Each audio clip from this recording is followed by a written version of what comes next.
Hello everyone, how y'all doing? Welcome to Books and Beers. Today is slightly different and we're talking English because we have an English-speaking author with us, which is Jen Campbell. Hello Jen, how are you doing? Hello Jen.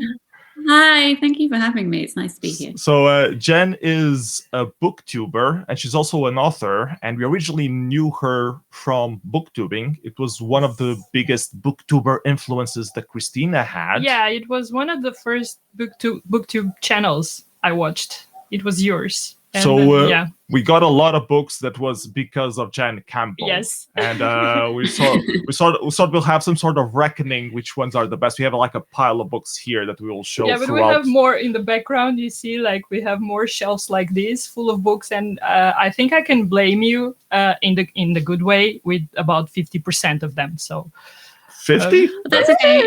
Yeah, more or less. So I'm yeah, happy to take blame for that. I'm happy to take blame for that. So, yeah, and it's not a negative comment at all. I'm very happy that I discovered your channel and I discovered so many good books with you. So I'm very happy with that. It's a positive blaming. Yes. Thank you. So yeah, we also have a bunch of questions. We'll try to, I don't know, we'll see how this goes. If you follow our channel, you know that we disperse a lot. We go on tangents, and that's fine. We'll try to keep some sort of structure. If you're new to the channel, welcome. We usually do stuff in Portuguese, talking about books and beers and a baby, because we got a baby like 2 years ago or something like that. Almost 2 years. 19 months and now. now we talk less about beers. And we talk more about baby stuff. We still talk about books. So. And books for babies, which are also very interesting to talk about. So, yeah. Okay, so first question that I have for you, Jen, is asking about your bookshop love origin, because you have a lot of books about bookshops. You used to work at a bookshop. Where did you pick up that love for the bookshops? I think my love of bookshops started with my love of libraries, because we didn't have lots of bookshops near the big cities where I grew up. There you go. It's excellent displaying there. Excellent. I think we had a Waterstones in Newcastle, which is still there and is in a very beautiful old building. And apart from that, we just had W.H. Smith, which is just, it's not, let's say it's just not very atmospheric. It sells books, that's great, but you could be anywhere. You could be anywhere. So it wasn't until I went to university in Edinburgh that I discovered the joys of independent bookshops and small bookshops with, I'm going to use a word that I know lots of people hate, curated stock. You know, you walk into a bookshop and if you look at the shelves, soak up the atmosphere, you kind of feel as though you know the person who owns it a little bit. You get a little bit of a glimpse into who they are, because they have a limited amount of space that they've had to really decide what they're going to stock. So because I spent a lot of time in those bookshops, I thought it would be prudent to try and get a job working there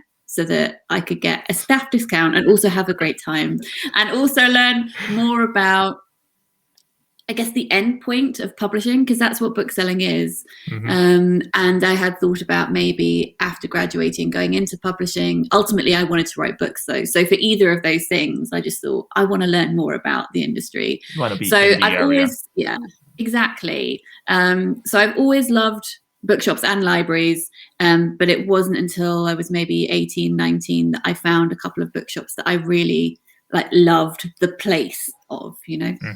Yeah. What about for you? Clever. What was the first bookshop that you fell in love with? Christina's bookshop was the one she used to go during her summer holidays in her place in Alvalade. No, library.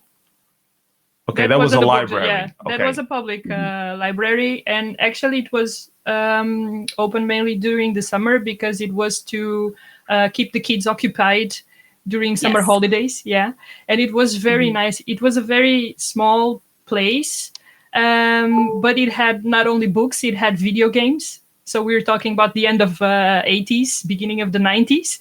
So video games and movies. That's how they get you. Go there for the video games and you end up with this. It was amazing. It was amazing. No, but I remember that I always had books at home, although my parents don't read.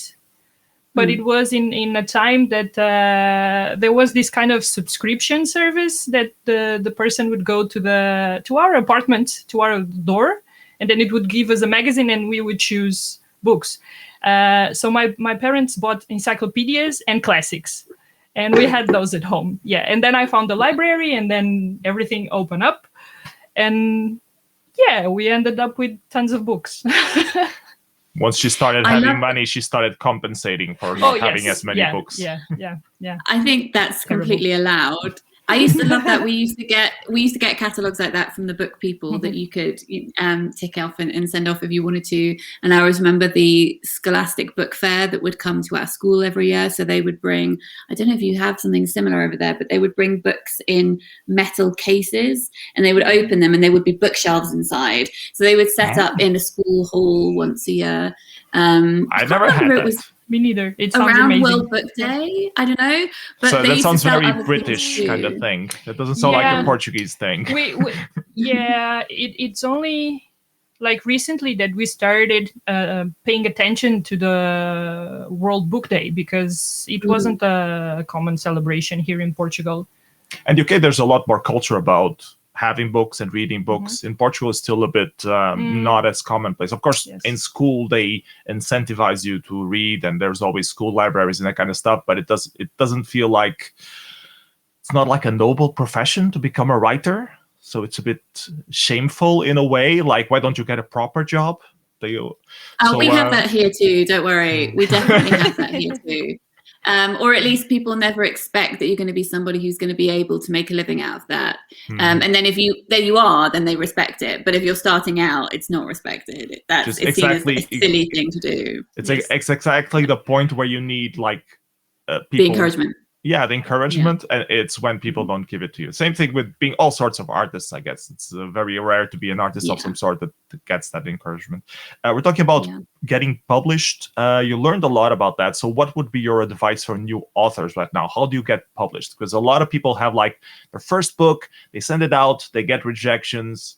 And what do? Do they self-publish? Do they spend more? Do they just write more and keep it at home?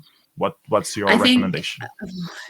It depends what kind of book they're looking to publish, because there are certain, I guess, rules, I'm using inverted commas, but there are rules, I suppose, in the industry of things that publishers would like you to have done or to have followed, depending on what genre of book you're trying to publish. So, for instance, if you're publishing short stories and poetry, the thing that will make you lots of money, they don't. Poetry and short stories, then you have to have a writing CV, which is where you have submitted your poems to literary journals and competitions.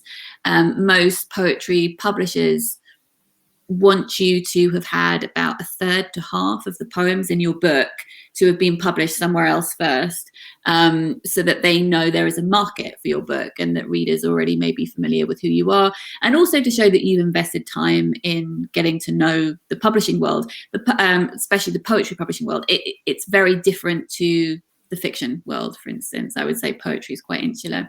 With short story collections too, publishers like you to have published several short stories or have placed those in competitions, again, so that they know that other people like your work, that there is a market for it. With poetry, you don't need an agent. In fact, I think you would very much struggle to get an agent, primarily because, as I said, two reasons. It's very different to the rest of the publishing industry, but also there's not much money in it, so agents aren't interested. But for anything else, I would say you need an agent. That's at least true in the UK. So there is a book called The Writers and Artists Yearbook, which has lots of publishing advice, and it's reprinted every year with up-to-date stuff as to what's gone on in the industry in the past 12 months. Plus, there is a directory of agents and the work that they like to represent, and examples of authors who they already work with. An agent you sign with, hopefully for life. So it's actually harder to get an agent than it is to publish an individual book, because a publisher is just interested in one book that you've written. An agent wants to know about you as a person and all the books you're going to write in the future. So once you've written a book, say a novel, for instance, you would send the first 3 chapters normally and a detailed synopsis plus a blurb like you would find on the back of a novel to an agent. Every agent has slightly different submission guidelines and they're all on their websites. So you would send that to them, and if they like the sound of it, they would ask to see the rest of it. So you would send them the whole book. And if they enjoy that book, they would want to have a meeting with you to talk about what you would like to write in the future and what your aspirations are. And if that all sounds good and you get on with them, which is very important, you have to get on with your agent, then you would sign a contract with them, which says that for the foreseeable future, I am going to allow you, the agent, to submit my work to publishers on my behalf. And then that's what the agent will do. And they'll submit to publishers and they'll try and get you a book deal. And then agents take between 12 and 15% of whatever money you're paid for a book.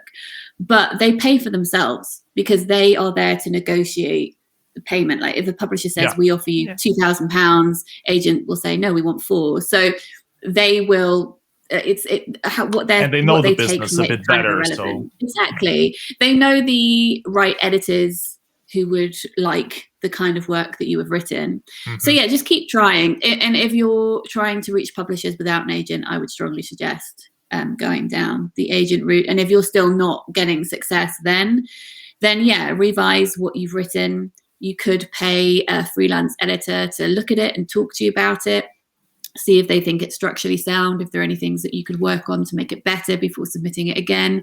But it may just be a case that that's not the book that's going to, break you into the industry. It may be that you need to write something new, and that's just sometimes the case, unfortunately. It's hard to know when that is the case, though, because you're so passionate about the thing that you've written. It's really hard to see your own work objectively. So I would always recommend kind of having things on the back burner. That's easier to say when you're working with poetry and short stories because they're shorter, but put stuff out into the world and wait to hear back. But in the meantime, get on with writing something new. Get on with writing the next thing so that you've always got something that's hopeful, Yeah. Because rejection. The old one. And I mean, even if you keep writing, eventually you'll have a backlog that your agent or future agent can pick up and try to republish or try to fit in somewhere. As long as you keep writing. I think so. And I know it's hard to not be disheartened by it, but I don't ever think that anything that you've written is a complete waste, in the sense that either you may pick it up later and you may change it later and it may get published, or you just might have learned something really important in the writing process of that book and thinking, right, well, that really didn't work. And that was a lot of time that I spent finding out that didn't work. But now I know what I should do next time, and I'm not going to do that. It's all a learning process. Yeah. I think agents in Portugal are very common. They aren't. Yeah. Yeah. I don't think so. I think with even the bigger authors, they go directly to the publishing house. That's a cultural difference between the UK and Portugal, but also Portuguese market is a lot smaller than the UK. UK can go worldwide because English is more spread out. Even though Portuguese is a very spoken language in the world, not readable. It's not readable because if you go to Brazil, they speak slightly different. So it's hard to have the Portuguese books, the Portuguese written in Portuguese style. Actually, there are translations from Portuguese from Portugal to Portuguese from Brazil. So and in the African-speaking countries, it's very hard to get a deal there because of different cultural reasons as well. And the not many people read. Even here in Portugal, it's really a small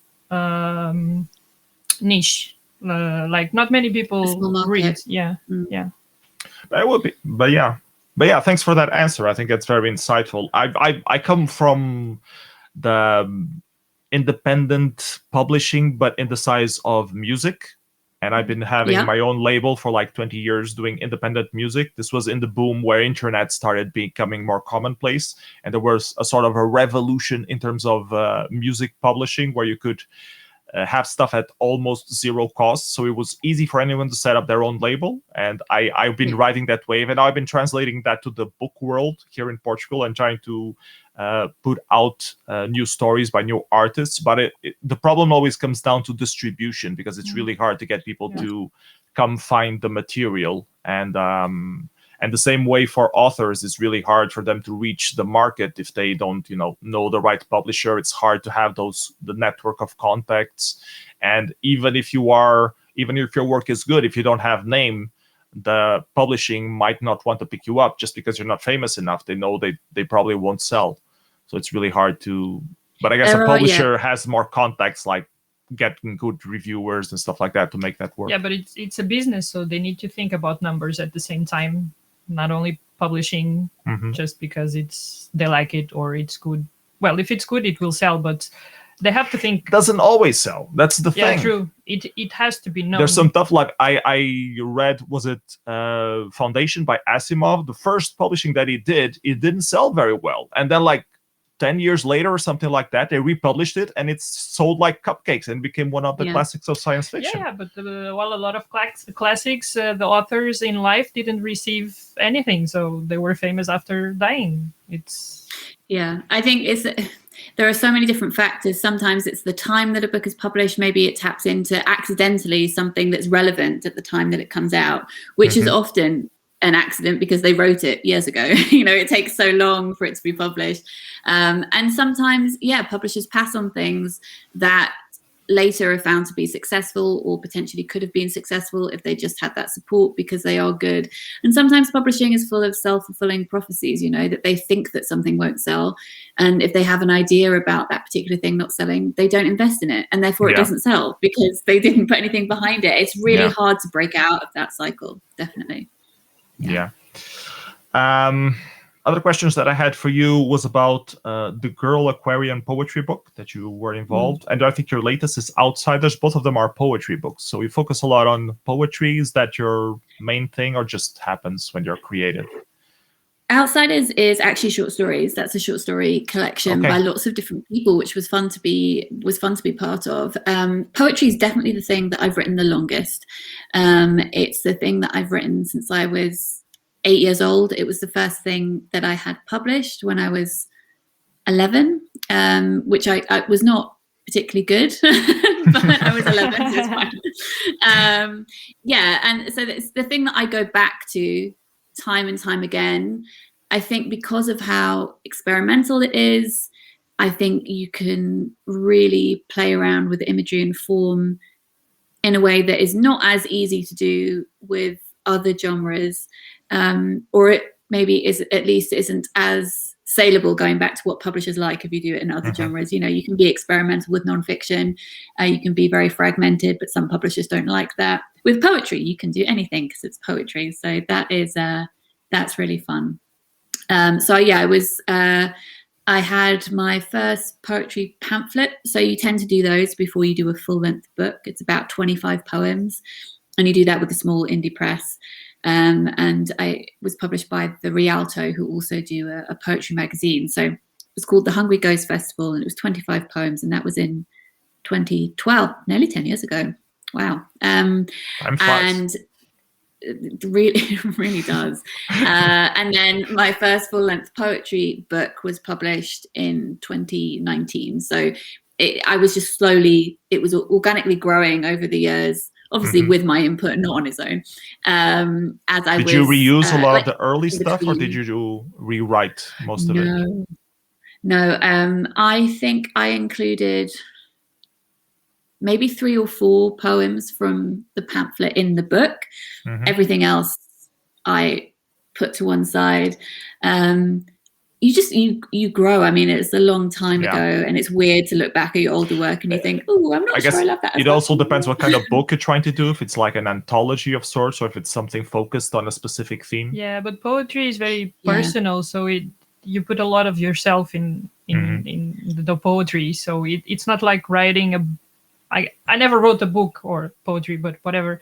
I think it's not like writing a novel that after 10 or 20 years you can revisit it, maybe change a couple of things and then publish it. Poetry has to do with that moment that you're living in. It's just a lot harder to rework. I used to write a lot of poetry when I was a bit younger, discovering myself in the teenage years. And I have an unpublished book, which is the Book of Collapsed Ideals.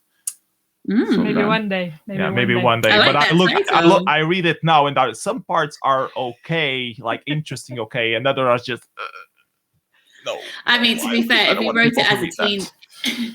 wrote it as a teenager, I think anything we wrote as teenagers and we look back on, we think, oh, and maybe also because it just reminds us of that time, and it's not a time that I would like to revisit very much.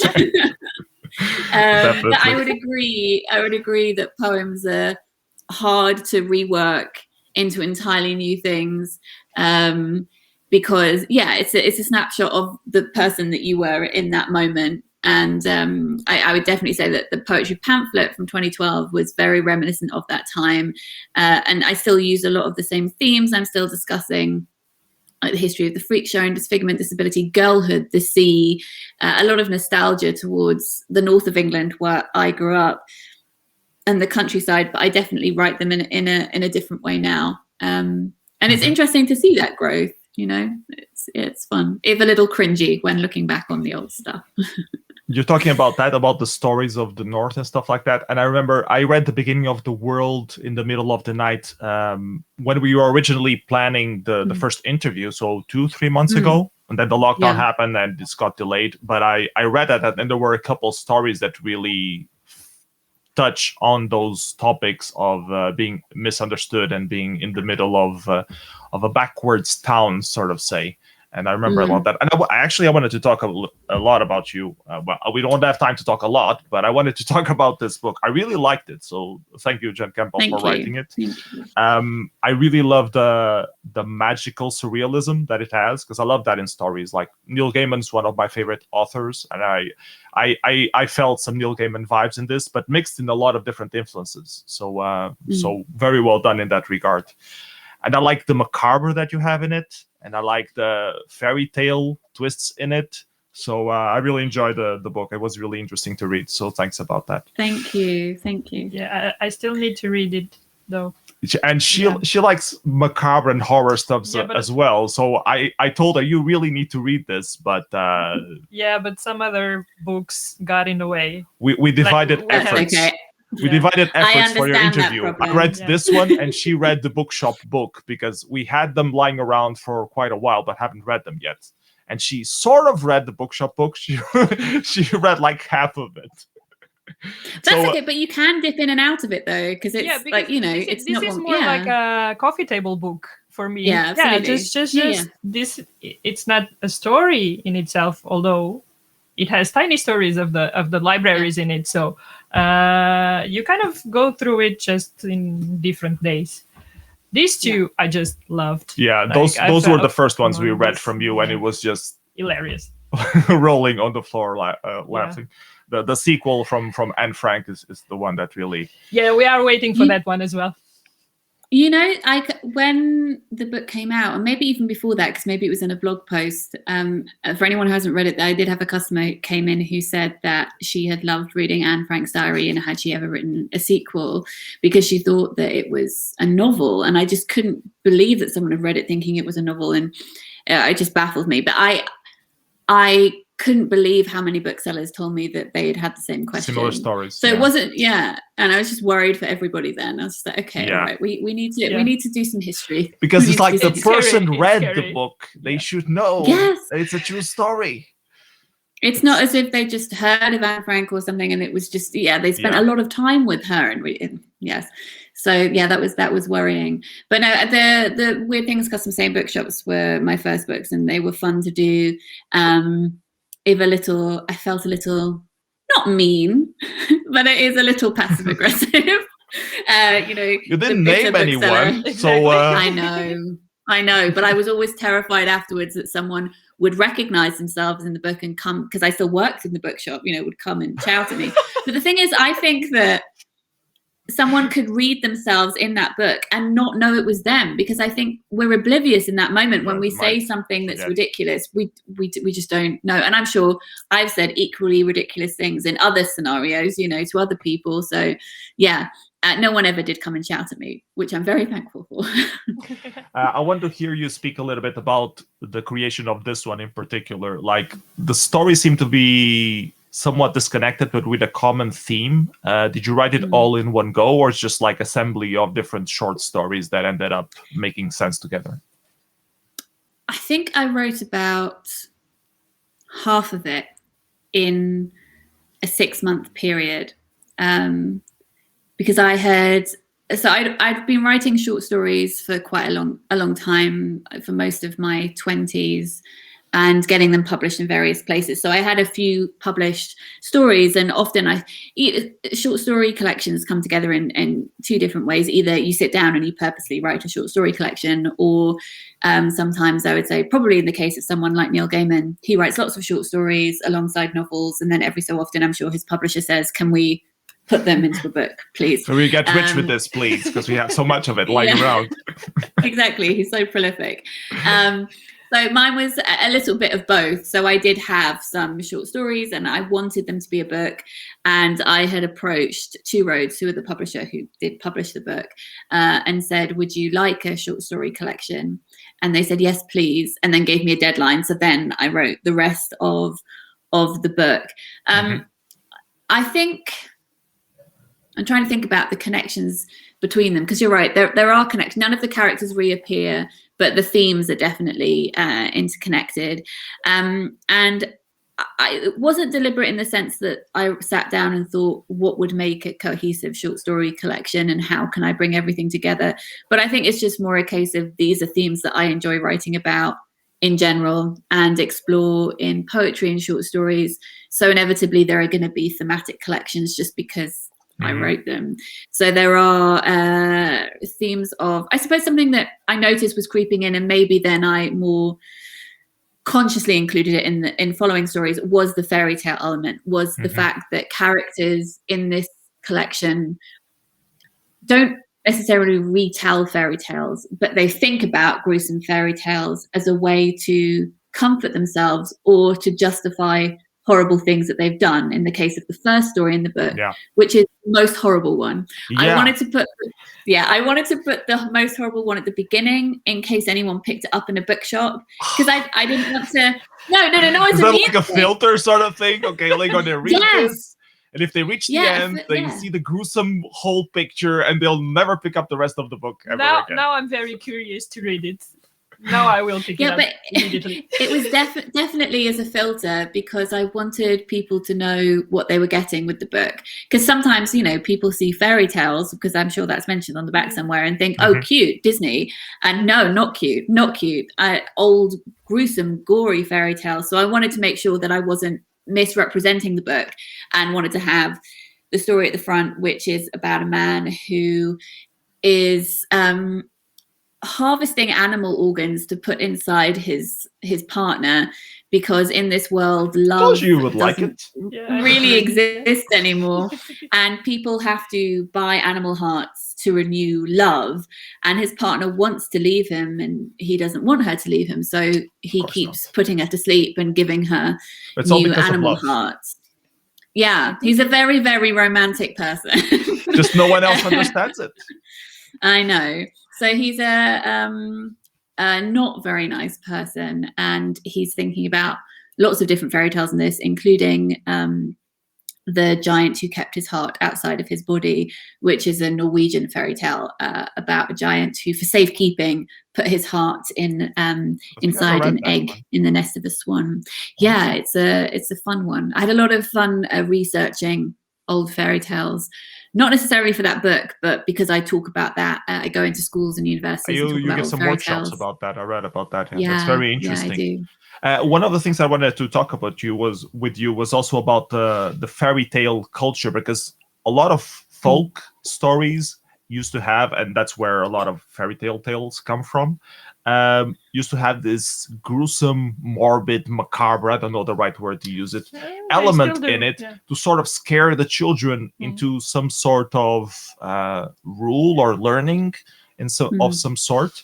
And that sort of became lost, even though we still have, all the different stories there are known. But what I wanted to ask you about was that I saw this interesting documentary about Inuit culture. I don't know if you're familiar with this, that they teach stories with macabre nursery rhymes to teach them like that you shouldn't go to the sea because they're like a big monster will come out and grab you in. But the interesting thing is that the Inuit have this culture of not getting hangry. Yeah, I know. That's why you have it. Okay. The Inuit have this culture of not getting angry. Like if you get angry or if you hit someone, that's like very disrespectful. So I'm very interested in this balance between is it really the horror stories that teach the children how to behave, or is it a side effect? Because we would like, as a culture, at least I would like, as a culture, that we would evolve into a non-violent way of raising children, and for grown-ups to behave. So learn to control your emotions, learning to deal with them, speak them, instead of, becoming violent. And actually, the other day I was trying to kind of put our kids to sleep, and I was telling him out loud the story of the Little Red Hood. The Red Riding Hood? Yeah. Red Riding Hood. And for me, it was terrible to say that the wolf was the bad guy. And I told him, yeah, he's bad only in the story, okay? Wolves are awesome. So Little Red Riding Hood gave wolves a bad rep. Like, yes. It really did. It really did. It's interesting because the history of fairy tales is quite complicated, because they used to be, as you say, much more gruesome than they are now. And they still are in cultures around the world. But in the UK and in America, they've been like cutified or Disneyfied, really. They, much more happily ever after, less cutting off of limbs, less cooking children in pies, which I think is a shame, personally. But more children in pies, please. But fairy tales didn't used to be for kids. They weren't for children. They were for adults. So they're one of our oldest forms of storytelling, and the gruesome horribleness was mainly for adults. And there was a lot of sex in them too, also a lot of sexual violence. And it wasn't until the Brothers Grimm in the 1800s that fairy tales then became more for children. They decided they would sit down and they said they were trying to protect like their local language, because they noticed that a lot of dialect stuff was being lost, so they wanted to write down local stories. It's more complicated than that, but that was what they said was their main reason for doing it. So they wrote a version of fairy tales in 1812 and 1815, and it was supposed to be for children. It was slightly gruesome, not as gruesome as some of the older ones. And they decided, as it was being distributed, that they didn't like that violence if it was going to be for children. So they constantly revised these fairy tales between 1812 to, I think, 1848.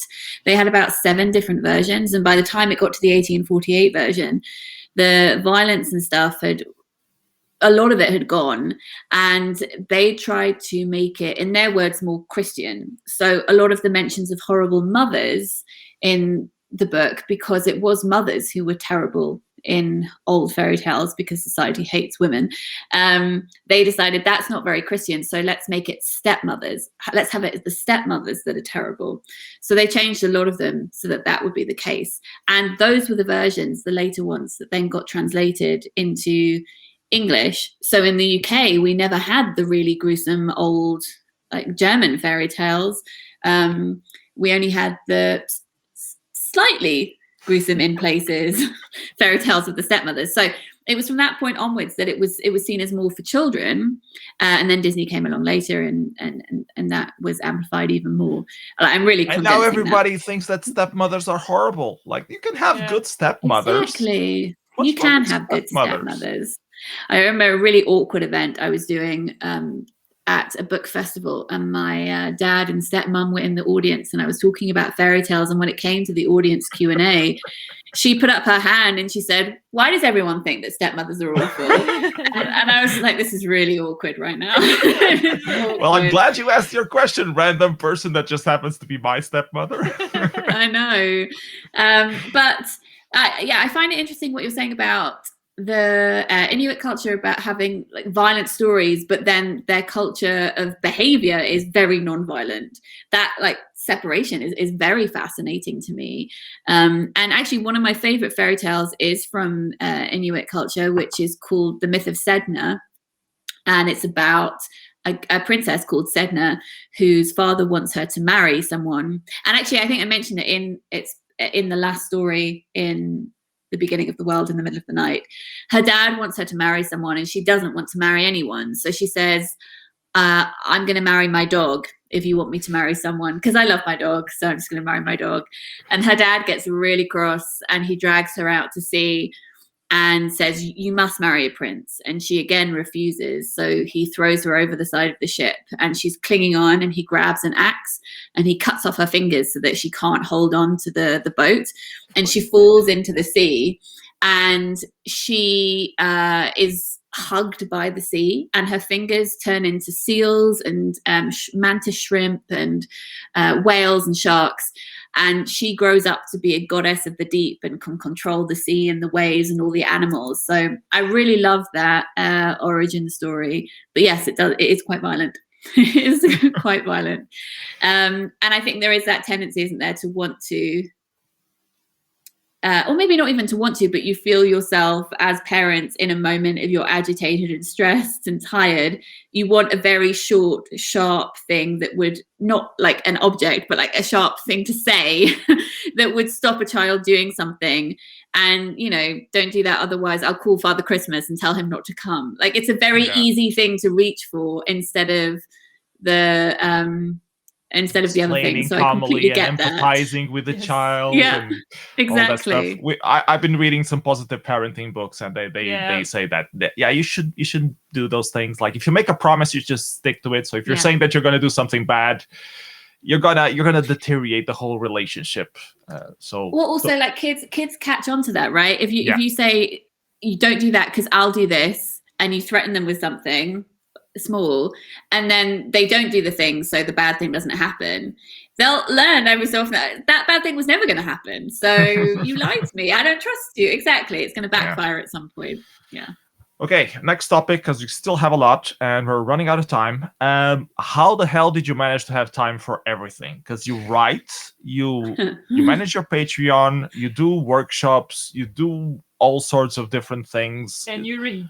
And you read a lot, because you need to do that for your booktube channel as well. So are you just like a schedule control freak? How the hell do you find time to? And like, all of these stuff are like creative stuff, so it's not like half an hour now I'm going to do this and it's going to be the best thing ever. So how the hell do you manage your time to do all these things? It's complicated. I don't know. I feel like I used to have a very unhealthy relationship with work, because it would be like that. It would be like, let me structure everything, let me hustle culture, right? Like, get stuff done, maximize time, glorifying 18-hour work days, and that's just not cool. Like, it's not cool. I used to think it was cool. It's not. So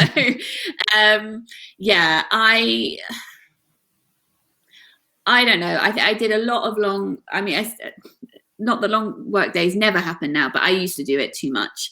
And it was I think it was the transition period that was the hardest, when I was working as a bookseller and I knew I wanted to go freelance. By that point, I'd had 4 books published, and I knew if I wanted to write more, then I needed to not be at the bookshop. But I was terrified about leaving this.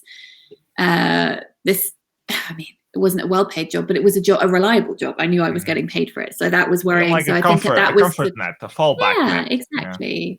Yeah. So that was the scariest time, and probably the time when I was working effectively 2 jobs. And now I try not to do that as much. You're already doing the booktube thing at the time, which takes a lot of effort to do. So how did you find the time for that? But like, use the nights for that and just don't sleep? Yeah, which is always the terrible lighting, isn't it? Like, if you look at my old videos, they're just mostly in the dark. Yeah, absolutely, mostly in the dark. I think I used to take a different approach to making booktube videos, which is fine. Like, it worked for me at the time. It was the sit down, film in nearly one take kind of videos, do tags, and which I still enjoy. But now I do vlogs that I may film over the course of a week. Then edit. So it's more long form stuff. Well. Yeah, Really cooking. nice. Yes, exactly, cooking. So I would say I spend more time filming videos now than I used to. Before, it was just in the moment, get this done, get this uploaded. And also now, I don't know. I think I'm trying to work out the answer to this. I think it changes all the time, because it depends on the projects that I have going on. If I'm in the middle of writing a book, inevitably I can't spend as much time reading, for instance. So it's an ebb and flow. It's in flux. Yeah, it's in flux. But I know that you must feel this too with the BookTube channel. It can get to that kind of hamster wheel thing where you think, am I reading enough to make videos? Which is never something that you want to be thinking about. Yeah. And I definitely forcing always yourself talk to myself read out never of that. really works very well. Yeah. No, and that's something that I used to think about quite a lot. And then the whole thing with I partnerships really and stuff, we are very carefree channel in that regard. We don't strive to do partnerships. If someone wants to send us a book, we're like, okay, we might read it, and we don't give like, okay, we're gonna read it next month, because that's just, it's not, we could do a proper review, but that just feels like work, and it's not a professional channel, so it is. I mean, when publishers approach booktubers with books, I mean, I suppose everybody responds differently, but I'm very much responding to them as a journalist, because I do review books online, in print, and on the radio as well. So I get sent book review requests in all of those capacities, and I just filter them in the same way. And I say, I would love to take on this book potentially for review, and I say yes to maybe, I don't know, a couple a week, probably on average, but I'm sent over 40 review requests every week. So I say no to nearly everything. And you only focus on the ones that interest you. Yeah, exactly, because that's only fair to the authors and to the publishers and to myself. And I don't guarantee review dates either. Yeah. Why don't you do independent? I read that you only do published books, like in a public. Is this because you would get too many requests, or? Yeah, I think that is tricky, because I'm not saying that there's that absolute definite divide in the quality or anything between traditionally published and self-published, but it's literally, I have to draw the line somewhere, because I'm sent so many requests just from traditional publishing. As I said, over 40 every week. Plus, because I review in various places, so I review on BBC Radio, I review for Toast Magazine, every book I read is with that in mind, and I can't review self-published books there either, because that's their policy. So I would be doubling my workload if I was also reading self-published books, but knew I could only talk about them on YouTube, and I wouldn't be able to use them in other areas of my job, which is also actually maybe a thing that helps me with managing my time. Going back to that question, now I do review books on a professional basis as part of my job. So that fits in with the YouTube side of things as well, because I can talk about the same books in different places. So that helps. That helps, instead of just doing lots of different things. Yeah. Okay, next topic, because we're running out of time. Franklin. Let's talk Franklin. Yeah. We got the Portuguese versions of Franklin, all 3 books of them. It's kind of interesting because we are reading the Portuguese translations, and I'm imagining how it would be in English. So we need to get the English version to check. Yeah. The translation work was relatively okay. Some parts are a bit dodgy, but translating poetry that rhymes, I guess it's really hard. It's tricky. Yeah. That was what I was going to ask you, because I don't get sent. And I kind of wish I did, I suppose. The book is then is translated into whatever language, in this case, Portuguese. And I would kind of like it if they've changed the text to make it rhyme. I would love them to translate it back into English and send it to me, but they don't. So I don't know what it says, which is interesting. They do try to make it rhyme on a few times, but other ones, they don't, because I guess it's just too hard or would feel bigger forced. Sentences. There are, Well, Franklin doesn't rhyme. Franklin doesn't rhyme all the time. So it doesn't rhyme in all the places, which I've noticed in some reviews has annoyed people, but it was a deliberate choice. I wanted it to be an irregular rhyming structure, because I found that quite fun. But if it you're rhymes a crazy person, it needs to rhyme all the time. For example, like in this big piece of the text, it doesn't rhyme, for example. Okay, it does rhyme in English. The third one definitely rhymes more than the first one. So that's interesting. Yeah. No, but the majority of the book, it does rhyme. And there are some words that it wouldn't be my first choice in Portuguese. Or some sayings that you feel that are completely... It's very common in English, but in Portuguese, we don't really say it like that. They just use that to be able to rhyme. So we feel but that. The books are amazing. The books are just love we can still tell the story, and yeah. our kid will still understand it, so it's fine. It's just a little quirky. It's in our head because we know that it's translated more than anything. It's interesting, isn't it? Because sometimes you can read a translated book and forget that you're reading a translated book, and sometimes you can't forget that. And I guess the translator has to make the decision between putting something in a more comfortable way in the new language, or keeping it more the same and true to the original text. And I guess everyone makes different decisions on that point. But it is poetry. I guess it's even harder. Yeah.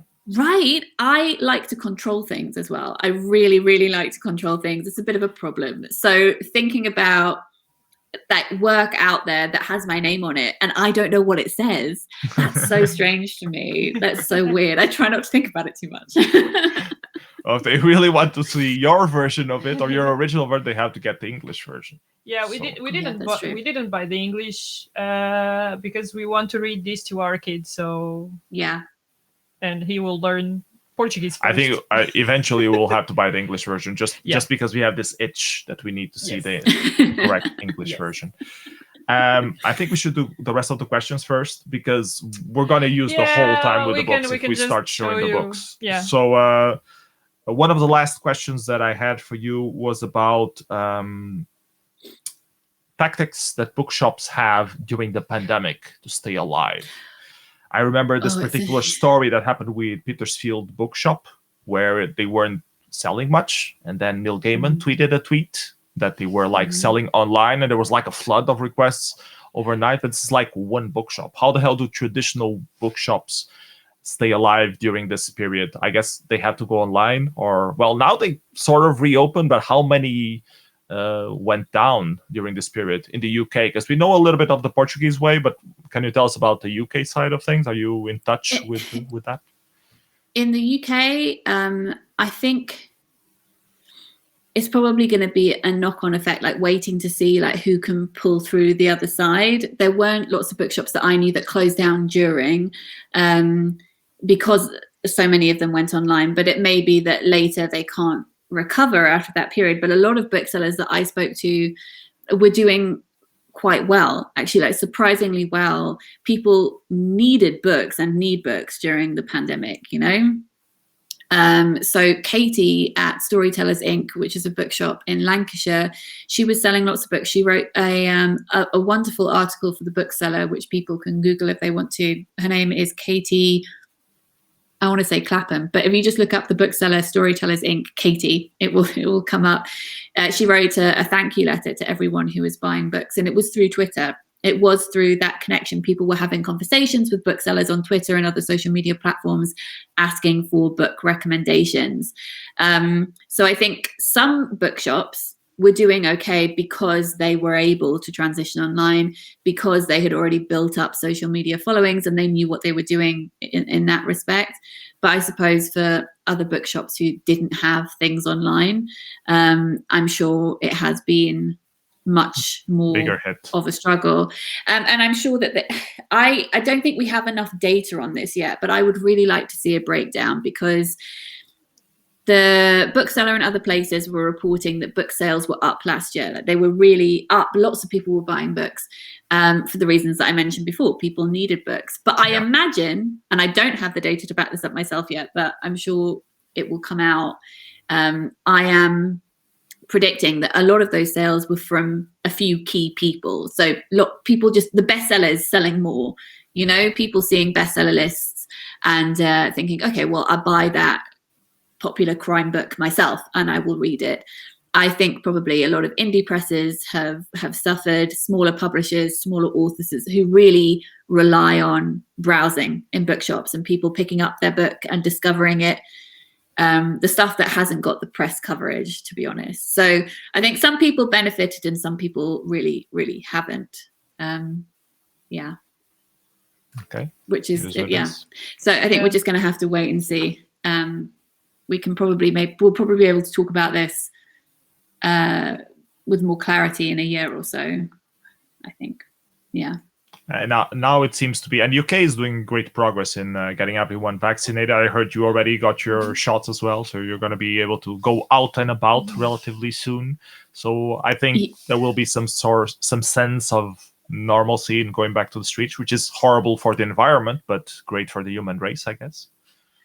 Yeah, I mean, I have been. I don't know if this term is actually used outside the UK. I've used it in videos. I think some people are like, I don't know what that means. So there's a thing in the UK called shielding. So there was a shielding list, letters that were sent to disabled people who have conditions that would mean they were particularly susceptible to COVID or to getting very sick and dying with COVID, and we're told you need to stay home. So I've been shielding for the past. How long has it been now? It's been over a year, hasn't it? A year and a month. So I think for the UK, it's been 13 months since the first lockdown. So I've been shielding since then. So I haven't been into any other building apart from my flat. I haven't been into any supermarkets, nothing. The only place that I have been is to go get the jab. So that's the only other building that I've been into. So I have had both vaccines now, and that means from tomorrow, because tomorrow is 2 weeks since I got my second one, that I am not immune, but the immunity has built up from the vaccines that I've had, and that means that I can start going to hospital appointments in person again, which I'm very excited about because my healthcare stuff was put on hold over this past year. So I could go out and go to bookshops and do things, but I won't be doing that yet until more people have had their vaccines, just because me being vaccinated doesn't mean I can't help spread, and that's not something that I want to do. So I'm going to stay inside a bit longer. I think if you're vaccinated and you're immune, you don't spread it. No, you do. It's not immediate. Yeah, no. It's not a granted thing. Yeah, but after a couple of weeks until it's... No, it will just build up the immunity system. It doesn't grant you superpowers or anything. No. Yeah, that's one of the issues here. People have the wrong idea that if you are vaccinated, then you can do everything like before. Which, I understand why people think that would be true, but it's not. I think the statistic is like, exactly, that you are 30% less likely to pass something on to somebody else who hasn't been vaccinated. So yeah, it's not a free pass to do everything. But it does mean that I can do some things, which is but then if the majority of the population is vaccinated, then that percentage is higher, and then you can kind of go back to normal. And UK, it's like I'm waiting for a fourth wave. I think the fourth wave is coming because here everyone is already out, like it's over, and we're like 10% vaccinated or something like that. So it's we're going to get another 10%. Wave for sure. But well, let's see how it goes. Let's not talk that. Let's use our time for more valuable things. We have 8 minutes left. Let's talk about books that we can blame Jen Campbell for. Christina, random book. I will show you just. So this one pile. Okay, this one I won in one of your videos. Yeah, and I'm super happy with this edition, and it's lovely. So.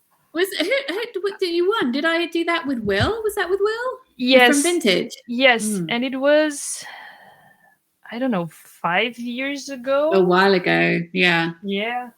It was during Christmas because I have Merry Christmas. Yeah. From Will. There you go. Yeah. So I was very surprised. Like, I did a comment, like you said. But I wasn't expecting to win because it's internationally, so many people win. But I was very happy. I just love these editions, so they're really nice.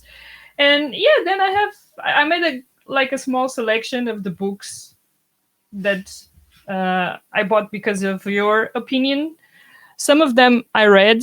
Some of them I haven't read yet. I mean, that's probably the same for me too. I think I haven't read some of those as well. Ice Twins I haven't read yet.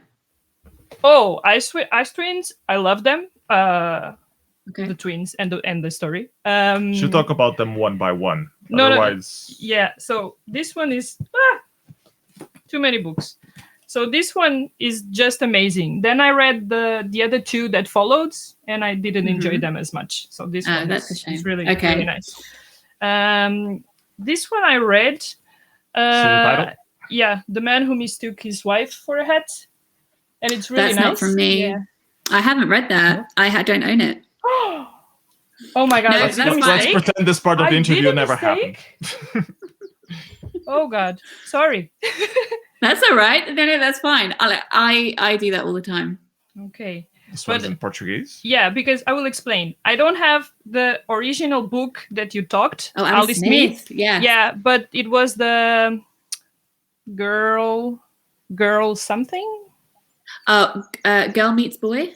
Yes. So I bought that and I read it. But then I gave it to the library, and then I bought this one in Portuguese, and it's like Free Love. I don't know the title in English. Yeah, and the stories. It's Free Love. Yeah. Free Love is and Other Stories is what it's called in English as well, in fact. Okay. Where is it? Yeah. There it is. Yeah. So Alice Smith, it's one really of the authors that I cover. discovered because of you. Yeah, very different. So different. Like totally dark and grim, and this one is like white. Super happy because it has love. Yeah, love in the... So it needs to be happy. Rome, I saw the movie on this one. Does it count? Yeah, the absolutely book is better, counts. but yeah, I really enjoyed is reading the movie this one. Brie Larson? The movie is Brie Larson, right? I think. I don't remember. Yeah, I don't remember. But I enjoyed the book more. Yeah. She read the book. She still said a lot of good things about the book, especially the way the boy was being. Yeah, I really enjoyed the way they wrote in the perspective of the boy. No, but even how he think and he talked. So because he's 5 years old, and he has like a funny English. Then we wanted to compare how truthful it was to the movie. So I only saw the movie. And one of the things I was asking, because then this was translated to Portuguese, it is I was asking my friends that they read it, they translated properly, like with a funny Portuguese, and they said yes, and most of the people didn't enjoy it. So. Okay. Well, they're wrong, so we're right. They're definitely wrong. This one, I love this one. This was a great find. UFO in Her Eyes. It's excellent. It's so funny, and it's funny in that supposed not to be funny way. I really love the way that it was written as well, like little excerpts and reports instead of like just a normal translation stuff. Do you remember this at all, Jen Campbell, or not really? I haven't read Charlotte Goose. I've read. I read another one of her books, which is Something of Love. I don't remember, but I enjoyed that book of hers that I read. Yes. Okay, fair enough. Yeah. This one. Oh, Poor Things. Poor Things. Yes. I just love. Well, I bought this secondhand because I just loved the cover. Yeah, it's an amazing cover. Alistair Gray did all the illustrations himself. It's amazing. Yeah, and I have the postcard as well. Ooh, so I think I will frame it because it's really nice. Yeah, Sarah Waters, I still haven't read. She's good. So I haven't bought any book besides this one. So it's still here. This was from your mystery crime recommendations. And I thought, how nice. Like, I want to buy them all, but I will buy just one. I will read it, and then I go for the other ones. Because we already? Not yet. You are more restrained than me because I have bought several of those crime books. And I think that's why I filmed the video, because I had several and I thought I need to read some. Jen, do you have the problem that Christina has, that she buys the books and then she doesn't have time to read them all? Do you have that accumulation of unread books that you want to read, but just maybe in retirement, when we reach retirement, we'll finally be able to read all the books that we've been accumulating, which is a lie that we tell to ourselves. There is a quote, I can't remember who said it, but it said, when we buy books, we naively think that we are buying the time to read them. And I think that is very true. Yes, I have that problem. Yeah, but then there's this comfort, like that you have all these choices close to you. Was it Umberto Eco that gave that interview? They had a huge library, he said, I know that I will never read them, but I have access to it. It's like the stuff that I have access to, and that's like a thing to have. He won't read them all, but he has the cultural way. I don't know the right saying for that, but it was very good. Yeah, in the beginning of the pandemics, I was like happy in a way that, I don't need to buy any more books because, the library is closed, but I have access to books, so I'm fine. I kept buying and buying and buying more stuff, with We have a problem. We've been having a problem for many years. We've been working on it. Yeah, but maybe an excuse, but I'm not ashamed of it. It was to support independent bookshops. So I tried to buy. We have a hashtag called #this one doesn't count, because there's always an excuse. This one doesn't count because it's for our kid, but our kid already has 200 books. No, this one is really good. I haven't seen it, but this one, fabulous. This one doesn't count because it's to help a bookshop. This one doesn't count because it was offered, and then we have like 10 books a month. We only read like 1 book or 2 books a month. We don't have time for more. We have a problem. But, anyways, let's keep going because we're running out of time. Miss Peregrine's book for peculiar children. It's also pretty good. It's a bit YA-ish for us, but we really loved it at the time. The first one more than the sequels. Yeah. I've only read the first one. I've only read the first one, and I read it. Did you see the movie? The movie was pretty... I didn't, no, because I didn't hear good things. It's pretty on point with the original story. Okay. Yeah, no, I read it, I think, pre-booktube, so a long time ago. It must be like when it came out. Was that 10 years ago now or something, I think? Maybe, yeah. She's looking at the publishing date. I'm trying to check. 2011, this one. Yeah, 10 years. Yeah, time flies. This one, she actually offered it to me, and now you have to tell about the author and the other book that you read from the author. Yeah, I wasn't. Yeah. Okay, so I read from her, Silvia Moreno Garcia. I read the Mexican Gothic. Mexican Gothic. Yeah, I hated it. I didn't like it either. No. Yeah. So yeah, I had really high hopes. But actually, me too. And I She had offered this to me because I'm a noise artist. So she found this book and like, oh, Signal to Noise, you will like this because it has noise in the title line. Okay, I'll read it eventually. The Mexican Gothic, I read it on ebook, and I was happy. Yeah, this was some book I saw in Jen Campbell's videos. This must be awesome. And then, sorry. It was that one you can blame on Jen Campbell in the bad way. No. Yeah. But I think that's the problem because we haul books right before we've read them, and we are excited about them, and then we read them and we think, actually, I wouldn't recommend. So no, that one I thought it had a promising start, and then I didn't love collapsed it so much as it totally. It was it was the fungus. The fungus was overkill. That's a spoiler, okay? So yeah. I have no clue what this is. Confessions. I don't know what that is either. And neither does Christina, so random book that ended up in the pile. Maybe this one, one I discovered with you was The Vegetarian. This one is excellent. Yes. This is really, really good. And I think you did an interview with the translator of this one. Yes. On the podcast. Deborah Smith, Because I remember it's one of the things that the not only in poetry like we spoke, but also in fiction, the translator plays a big role because it can ruin the story, right? Yeah. So it's a lot of responsibility. And I have examples of classics that were translated to Portuguese in some editions. They are a disgrace, and the other ones, they are really good. So it can spoil the reading. And I was super excited because you spoke about it. Like you showed the importance of the translating and women translators. So I bought it. I loved it. And then I have Human Acts to read. Haven't read that one yet. Yeah, and I'm only buying the other one. The white book. The white book. I was going to say it's a book with a white cover. It is also that. Yeah, exactly. So I will buy that one after I read the Human Acts. But I really love the vegetarian and the macabre grossness, surrealness of it, and it's really up your alley, Jen. From what I read from the beginning of the world. Are these the show? Yeah, okay. I think it was you. I think it was in your videos. Say the name. Saw.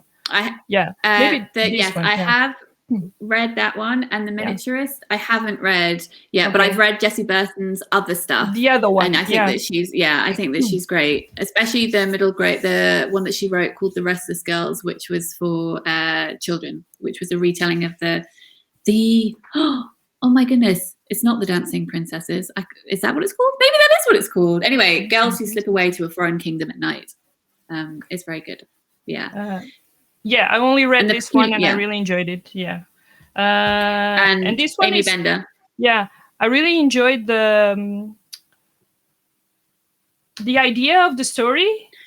But then the story itself was not so awesome. But the idea was really great. Like it wasn't. I was expecting more from the book when I started reading it, but it was still a nice read. I prefer Amy Bender's short stories because I think her ideas are so great, and then when she condenses them into short form, they're very exciting. So I love that idea of a girl being able to taste emotions in food. And I think if it had been a short story instead of a novel, I would have loved it even more. Yeah, maybe. Taste emotions in food. I haven't read it, but that reminds me of Chew, the graphic novel. Yes. Yeah, it's a graphic novel about a guy that can get memories out of the things that he eats, and he uses that like to solve crimes and stuff. Yeah, that implies I think I've heard of bite a corpse or something sometimes. Yeah. So he's used a lot on police to like eat pieces of corpse to figure out the history, and it's very silly but interesting and gross at the same time. I don't know. Yeah, it's a graphic and novel. Funny. Yeah, and another book that I listened to the audiobook, it was The Lullaby from Leila Slimani. Yes. And I loved, like, the narrator could tell, I don't know, the supermarket list, like, in loop, that I would listen to it because I really enjoyed the voice. And I think it was perfect for the story. I really enjoyed it. I don't know if Leila Slimani has more books. Probably she has, but I haven't read. Yeah. She did you listen to it in English or in Portuguese? English. Yeah, I think in the English translation is really, really amazing. And that's translated by Sam Taylor, I think, who has translated a few other books. And his work, again, is that you can't tell it's translated. It's fantastic. Leila has written another book called Adele, which is very different, but it's about a woman who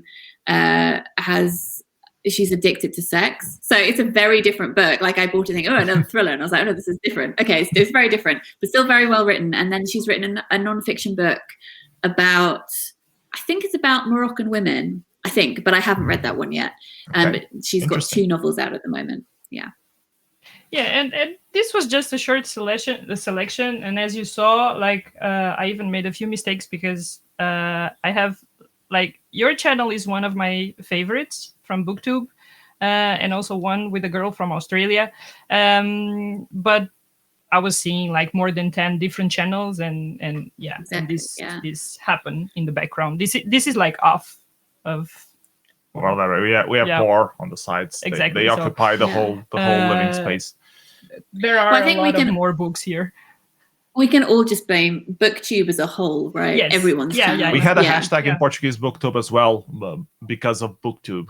Yes. Hashtag because of BookTube. Couple quick questions before we let you go, Campbell. Audiobooks. Do you have your stuff on audiobooks? I would love to have my stuff on audiobooks, and it's a conversation that I've been having with my publishers, but it's not a decision that rests with me. I'm pushing for it, not just because I would like it and I'd also like to narrate, but for accessibility purposes too. I really, really would like audiobooks to be available. So I'm hoping that will happen at some point, and definitely going into new books in the future. That's a conversation I'll have earlier on with publishers about whether or not they'll be doing that, because it's very important. Yeah. Cool. Yeah, great. Graphic novels. Do you read graphic novels? Because I don't remember you showing that much on your channel. Okay. Yeah, clearly she sees more videos of yours than mine. I don't read loads of them. I'm just reaching down for props. But I have read quite a few. I mean, one of my favorites, which has been around BookTube a lot, is the Tea Dragon Society, which is really adorable. And it's a group of dragons that grow tea out of their hair, and you can brew the tea, and the tea has magical powers, and it's just great. So that's one of my favorites. I think I saw Into the Woods. Yes, by Emily Carroll. Yeah, and I bought it. Yeah, I think I can also blame you on that one. But in a good way. I love this is not. I love that.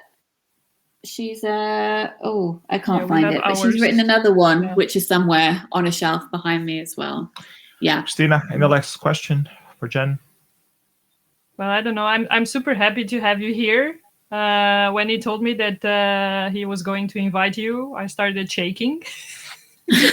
really nervous because, like I said, you were one of the first BookTube channels that I watched, and I really enjoyed it. So it's like you're that person in that side of the computer that you are there talking about books, and you're like book recommendation goddess.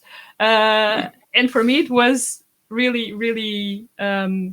I never thought I was going to have this conversation in this time, but we are living strange times. So stranger things have happened. Yes. Yeah. Okay. But thank you very much for asking me to come, because it's been lovely to chat. It's been lovely. Thank you very much. Thank you very much for agreeing to join. Pleasure to have you. Best of luck for all your stuff, and we'll keep seeing your BookTube stuff and your podcast. The podcast has been really interesting as well.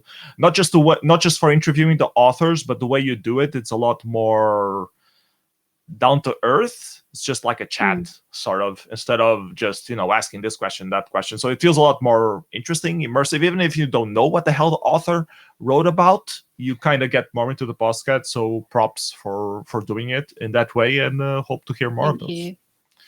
Yeah, Okay, hopefully so, I can relaunch that soon. Hopefully. Yeah, because if you do it physically, so you In kind of person, have. I do. Yeah. Okay. Well, that's it. Thanks so much for joining. We're gonna say bye-bye now, and see you next video. Bye-bye, everyone. I hope you enjoyed the interview. See you next time. Bye-bye. Take care.